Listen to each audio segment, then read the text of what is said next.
I'm Gary. This is Austin. And we are Midwest Mics coming back at you live with another episode right here on Midwest Mics YouTube and Spotify, Apple Podcasts. All that stuff. All of it, wherever you're listening. So here we are. Another week has passed. We are recording here on Wednesday night. It is February 9th. So before we get in, I'm just going to give a shout out to my youngest daughter, Lily. She turned 13 today, so took her to dinner at Cheesecake Factory with her boyfriend. Roughed him up a little bit. Yeah. You know, like a dad is supposed to. The headlock. Yeah, you know, gave him the what for, as they say. No, seemed like a good kid. But anyway, happy birthday, Lily. Shout out 13. Can't believe it. I'm That's old. so crazy, I'm old. dude. Oh my gosh, that's know. nuts. I know. I think about that. I'm like, what? I remember I remember before kids, and all of a sudden now you got 13. It's like, what the heck's going on? So that's crazy. That's pretty cool though, man. Happy birthday. Awesome. Teenage daughters, man. So much fun. Yeah, so now I got two of them. Oh yeah, baby. Ooh. Really fun. Oh, it's yes. Yeah. So, all right. It is Super Bowl week. Like I said, it's the 9th. Super Bowl is on Sunday. Last week, we kind of spilled the beans, you know, talking our picks. We both already bet on the Rams. He got it at 4. I got it 4.5. It's back down to 4. Is it? Mm-hmm. Nice. I wouldn't be surprised if it bounces back and forth between 4 and 5. Yeah. I think. What do you actually think it is? Like, what do you think the real? 7 to 10.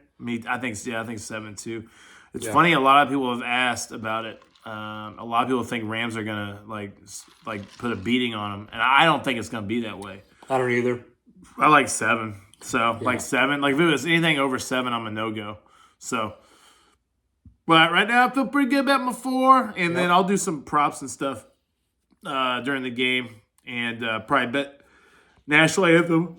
Yeah, we'll have Super Bowl squares going over here. Yeah, so squares and all that stuff. So I'll probably, I'm going to bring over, we're watching the game over here.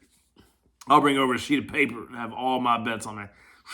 There you go. $1, I'll bet anywhere from $1 to $20 on each bet. So I think, so I'll add to my, probably to my Rams like position as if I win more college basketball games this week. We got Baylor -6 tonight. Yep, that hit for us. It was that good. One reason why I really took it was because Baylor got demolished by KU, and I feel like K-State's not that great. Baylor is a good team, so I feel like they're a little bit undervalued, and probably be a bounce back game, and it was. They went to Manhattan and played really well and got them. So yeah, along those lines, I really like Duke tomorrow night. Yes. Duke's playing Clemson. It's at Clemson. Yeah, we should get the line. Should be late tonight or early in the morning. Yeah. But I really like them up to about 18. After losing at home, getting upset at home, now going on the road, I think they'll have a big bounce back game and win by 20 plus. I do too. I like it 18, 19 maybe. I don't think it'll be that high. I don't think it will be either. So I might really hammer it, but we'll see. We'll see where it ends up. But look for that tomorrow wherever you bet. If you are a bettor, look at the lines. I like Duke to cover. Like I said, as long as it's 18 or under, I like it. If it does get over 18 to 18.5 or 19, I'm going to think about it. But I still kind of like it because I think they'll win by 20. Or maybe I'll take it up to. I think I'm going to stick with where you're at. I think I'm just going to take it to 8. I would take 18, but I won't take anything over 18. Yeah. For that game. So that's something you can look forward to. I mean, it happens in the NFL too. Bounce back stuff where teams, they play usually pretty trash or say they play well above expectations. And the next week is like a little bit of a comeback game. I know a lot of sharp money was on like when Detroit won their game. And then the next week they just get like blown out. And it's because they were so emotionally high here and then got let down. So really sort of happened to the Chiefs a little bit, really. Huge emotional game against Buffalo, and next week get let down. Happened to them. I don't know who they played after they played the Chargers on that thriller, but Maybe it was Cincinnati? No, I don't know. Maybe it was Denver. I don't know. Either way, I think it was a little bit of a letdown the next game. So it kind of happens. I know a lot of times we think like these guys just like play the same every game. There's no emotions. That's not true. That's 100% not true. I mean, you could see the first time I remember emotions being highly involved in a game for me was that I think Brett Favre when his dad passed away. It's like the biggest one for me. I think where I remember that, and I was like, dang, and he went out and like balled out. Yeah. And so emotion drives the game, hard focus and all that stuff. So Definitely.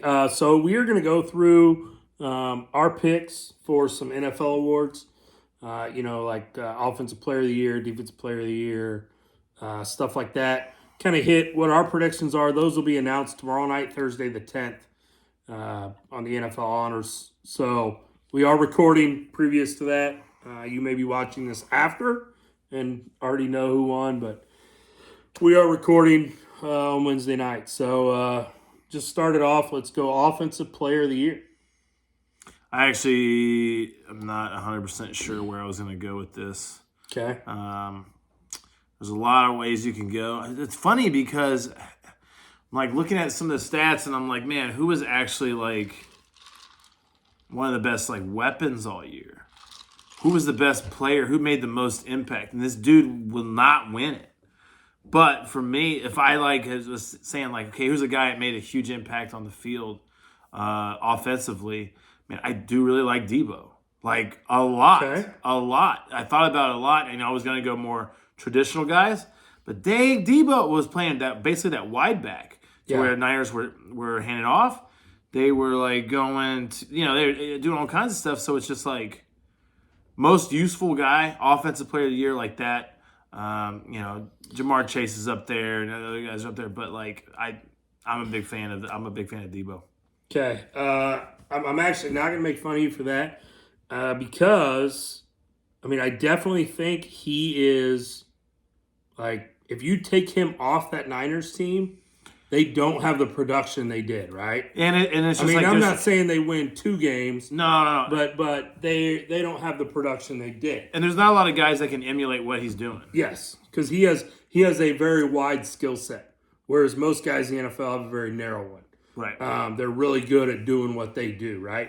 But I am going to go in kind of a more traditional sense, and from talking to my wife earlier, it kind of sold me on it, is I'm going Cooper Kupp. Yeah.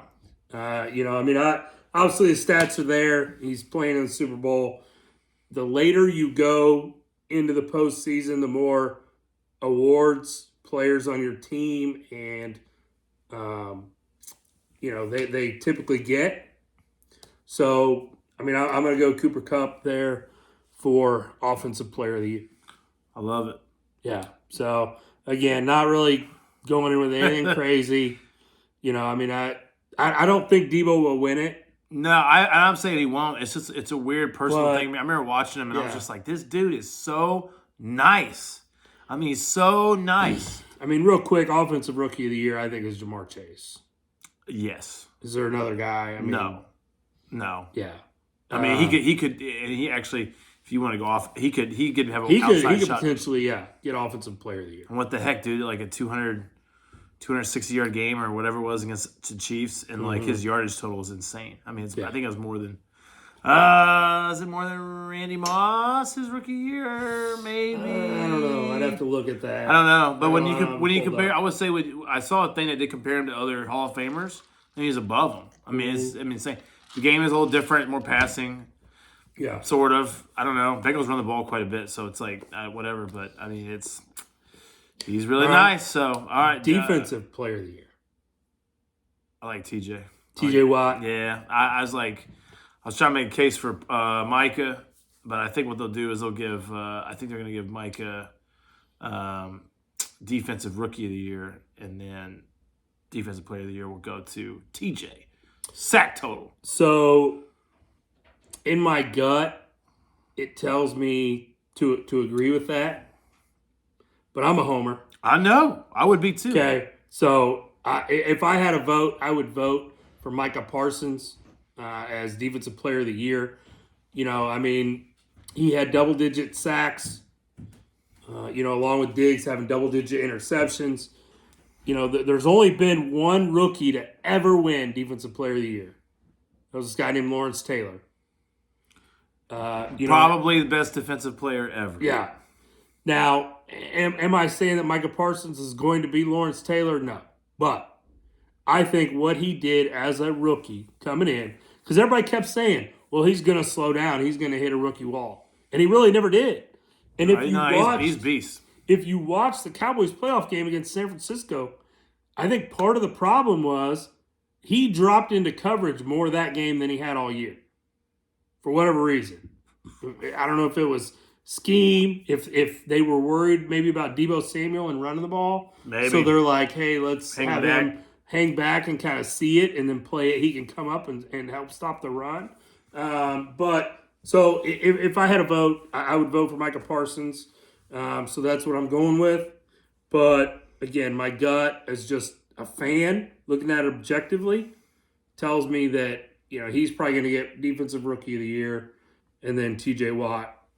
But to me, the thing that kills TJ Watt is, he didn't play enough snaps. He still missed some snaps with injury. He still got those. I don't think he missed. He still got them sacks. Yeah, but I don't think he missed any full games. But he missed some reps because he was hurt. And you know me, I'm a big. Hey, he had more sacks. He had more sacks. I'm big on availability. So he would have had even more sacks if he was healthy. Yeah, if he was healthy. He's nasty. I like him. He is really good. And I'm by no means dogging TJ Watt. But I'm gonna go with I'm a homer, Micah Parsons. I would be too if I was you. So no worries. All right, MVP. I like Aaron Rodgers. Yes. I'm going Aaron Rodgers. The touchdown to interception ratio is just too wide, right? It's stupid. I mean, he threw 2 picks in the regular season. That's not like, was it 2, 4? Or 4 something. I mean, it was definitely under 5, right? Yeah. Okay. So if the consensus is Aaron Rodgers, who is your 2?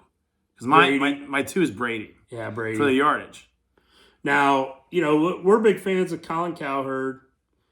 He made an argument that Joe Burrow no should be MVP because if you take him off that team, they're nowhere sniffing the Super Bowl. I don't think so. I don't think so. But I don't either. I mean, no, because I think I could throw Mahomes on that team and you're fine. Yeah. So I agree. You throw Mahomes. You could throw I think Herbert. For real. I mean, come on now. I mean, I'm not saying he sucks. Yeah. I'm with you. What do you have to say? This year, Aaron Rodgers. You put Aaron Rodgers, You take him off that Green Bay team, and we saw it. They probably don't win 3 games. Man, they might win more than 3. They play the Chiefs tough. Yeah, but I guess, I don't know, Detroit, Chicago. They are well coached. Yeah. LaFleur's a good coach. Hey, we'll talk about that in a minute. The coach hiring. Whew. Yeah. Real quick, comeback player of the year? I like Dak. You like Dak? I like Dak also. My close number 2 is Joe Burrow coming off that injury. Oh, and man. Them getting in the Super Bowl might edge him out over Dak.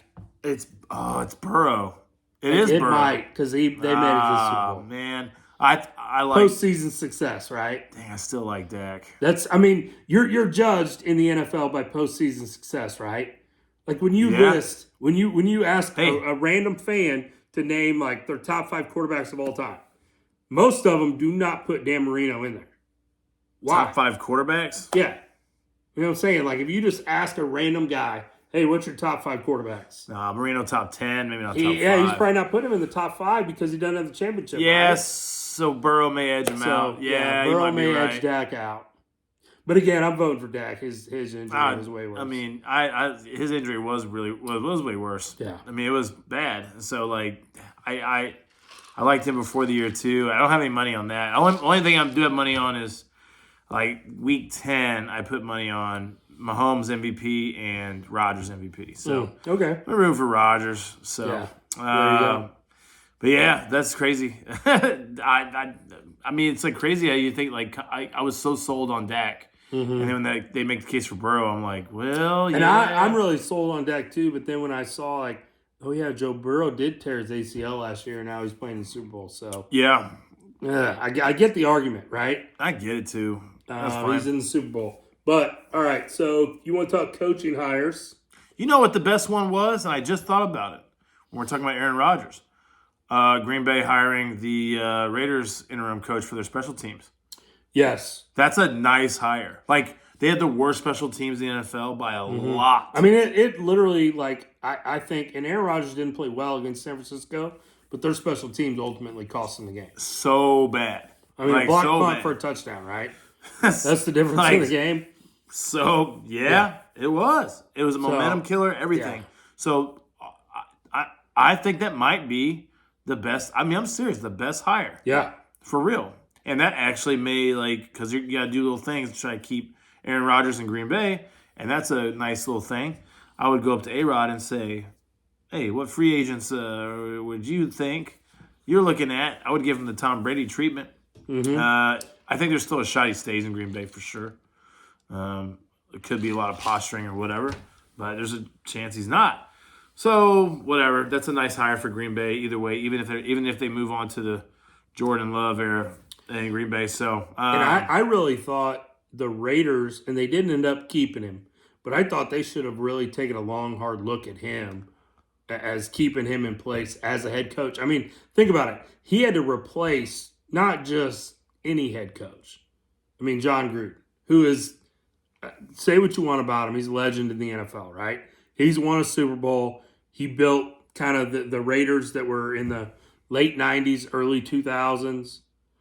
And then, got Tampa over the hump after Tony Dungy had got him close. And kept Tampa competitive the whole time. Yeah, kept Tampa competitive. Went and broadcast Monday Night Football for 10 or 15 years. Great job. And then came back and was coaching the NFL again. So for Rich, I think Rich Basilica, something like that. Yeah. For him to take over for, John Gruden, I think is crazy. And it's the Raiders. And he held it together enough to get in the playoffs. I really would have taken him over Josh McDaniel. Yeah. I mean, the one thing I did like, Josh McDaniel admitted in his press conference that he didn't do a good job in Denver, which we already knew that. It's like, when you really think about it, he gets there and he immediately jettisons Jay Cutler and Brandon Marshall immediately to Chicago. And then it's like he wanted to prove. And then he drafts Tebow. He trades, I think he trades up to draft Tebow, or he drafts Tebow. And I like Tebow, but not to win you a Super Bowl. Like, I like him on your team. Maybe. I mean, the thing is, not at that position. And you can see it, man. His throwing is, there's other guys out there and everything. It's just the little things he did. I think what he was doing was, and I remember seeing it kind of in Kansas City with Pioli and Haley.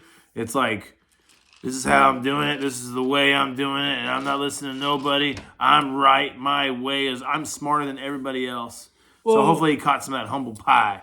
And I feel like, I mean, that's kind of what he learned coming up under a Bill Belichick, who would have learned that under a Bill Parcells.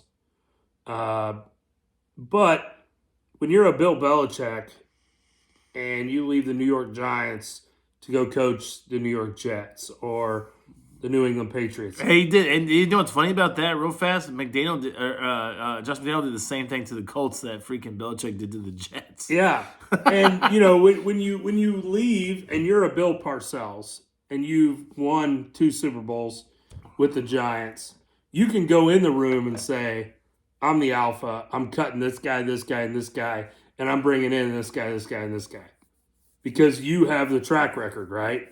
I mean, when he went to Dallas, he got rid of Emmitt Smith. Yeah. Which was crazy. But, again, he can do that because he's Bill Parcells. Yeah, and ultimately actually was the right move. It was. Like, I hated it at the time.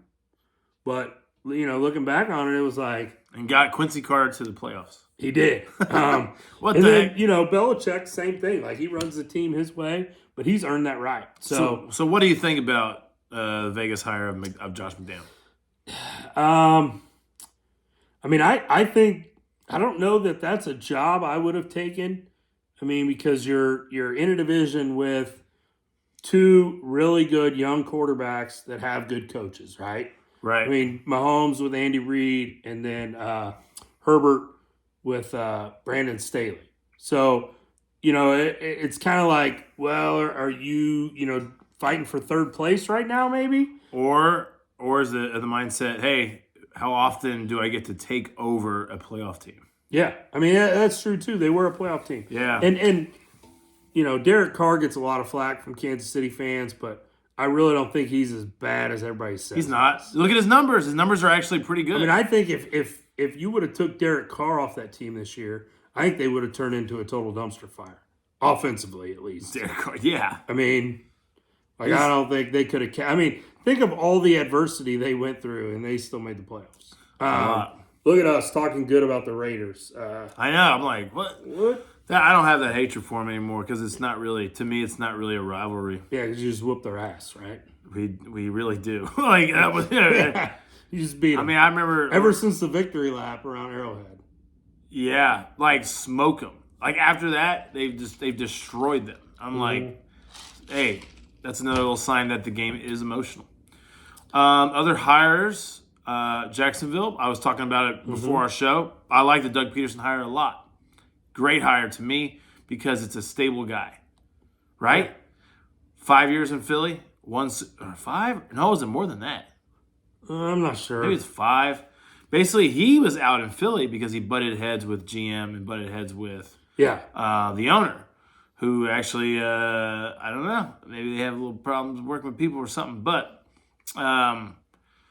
anyways, I think Jacksonville, that's a good hire because it's just a steady Eddie hand. Like it's not, and this dude is good with quarterbacks. Carson Wentz did a good job here with Alex Smith, and just did a good job. Andy Reid guy, so.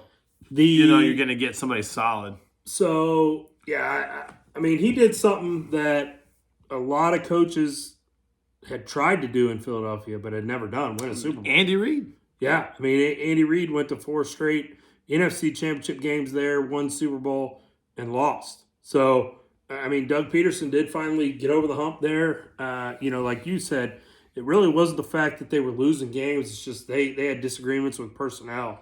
Yeah. And, obviously the owner's going to win that every time, right? Because he's writing the checks. Yes. So he's like, get on out of here. He took a year off and then, is now the head coach in Jacksonville with a young quarterback, Trevor Lawrence, who, a year ago at this time, a lot of people were calling a can't-miss prospect. Yeah, and I think, he doesn't – and Trevor Lawrence doesn't benefit from the crazy hire of Urban Meyer. Yeah. And just his just the way they were running that operation down there like a circus. Yeah. And so anyways, it won't be like that anymore. And Doug Peterson is he'll be kind of a steady Eddie. Players coach. The players respect him. I don't know if you saw the clip. This dude loves some ice cream. Have you seen that? I have not. So they have like team meetings. Like someone, it was like as part of my take posted it, and it's like Doug Peterson, the new coach, ice cream guy, and it's clips of him after they have team meetings, and literally after like 30 meetings, he's like, "All right, buddy, do this and that. We got a bunch of ice cream out here. You're gonna get it." And he says that after 30 meetings. I'm like, this guy's great. Yeah, I mean, hey, give the guys ice cream, right? Yes. All right. So Miami Dolphins hired McDonald. What's his first name? I don't know, but Mike or Mark McDonald, something like that. I think that's a very dysfunctional organization.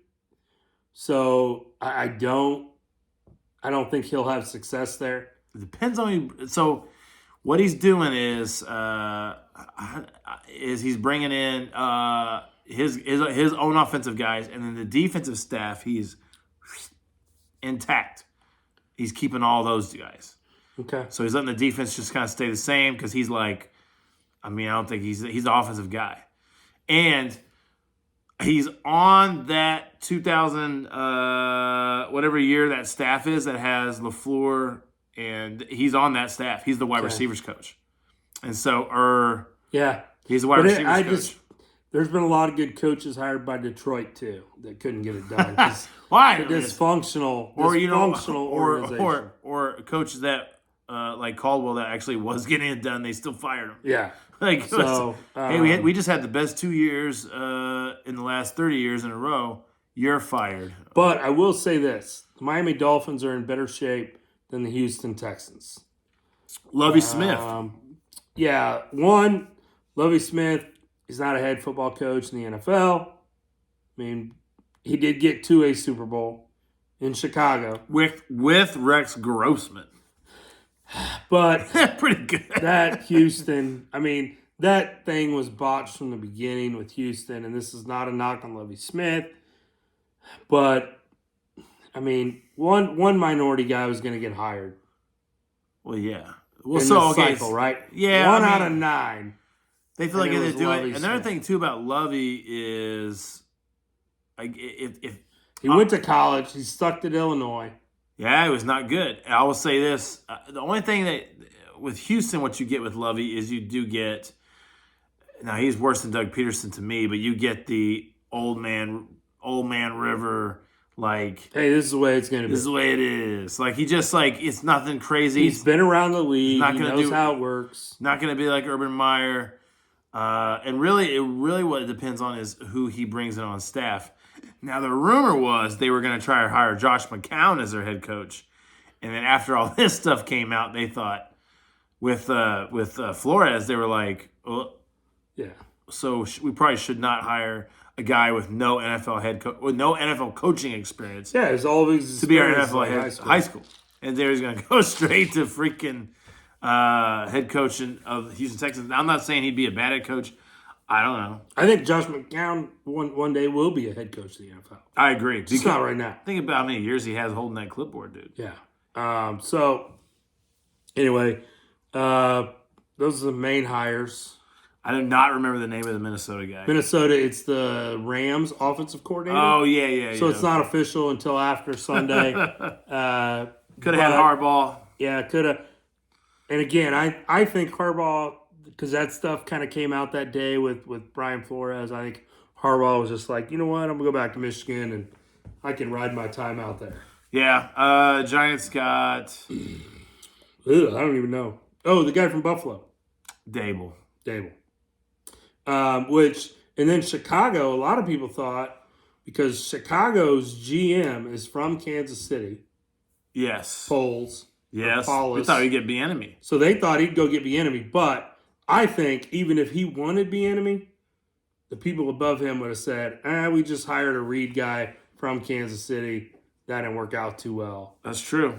So we're not going that direction. What was the other one? New Orleans promoted Dennis Allen. Yeah, I saw that coming. Seamless. He was the interim coach when Peyton was suspended for Bountygate. So Shoot, he's been there that long? yeah. Man, I didn't even realize that. Yeah, that's an easy So, hire. that to me, like, that's one of those to me, like, and I understand the spirit of the Rooney Rule, but I feel like New Orleans knew that they were going to promote Dennis Allen all along. And they had to do it. So, like, why can't you just come out and say that? Like, hey, Well, the thing we've is, got our too- guy, he's in-house. Yeah, the thing is, too, I think that Dennis Allen was one of the easier ones. Yeah. Because you basically get to keep everything the same. Because New Orleans' problems are not with coaching. With Dennis Allen, it'll be with their salary cap. Now, who he hires as his offensive coordinator, I think, will be a big hire. Because they don't have a quarterback. Right. So it's going to have to be somebody that can get a little creative. But I would anticipate he keeps most of his defensive assistants, and the defensive system stays the same. I think so. Would you be surprised if he was calling the defense? No, I wouldn't. He's like, do what we did before. Yep. Hey, I need an offensive guy in here. But his offensive coordinator hire, I think, will be a big hire for that organization. You think they would promote from within for that? I mean, they might. Honestly, sure I who really all's feel there. like I don't feel like their staff did a bad job last year, No. considering the injuries and considering with Jameis, they were actually. By the end, they were still had a chance to make the playoffs. They still had a chance week 17. Starting freaking what's his name from? And they did from win. Denver. Starting Trevor Simeon. Yeah, they had to win week 17, and they needed somebody to lose. And whoever they needed to lose didn't. I think it was San Francisco. It was Yeah, between San them and San Francisco. Francisco. Yeah. I mean, they were. I mean, It was win and in for San Francisco. For New Orleans, it was win and San Francisco lose. and you get to keep. I mean, you basically get to keep the guy that game planned Tom Brady to a T. Yeah.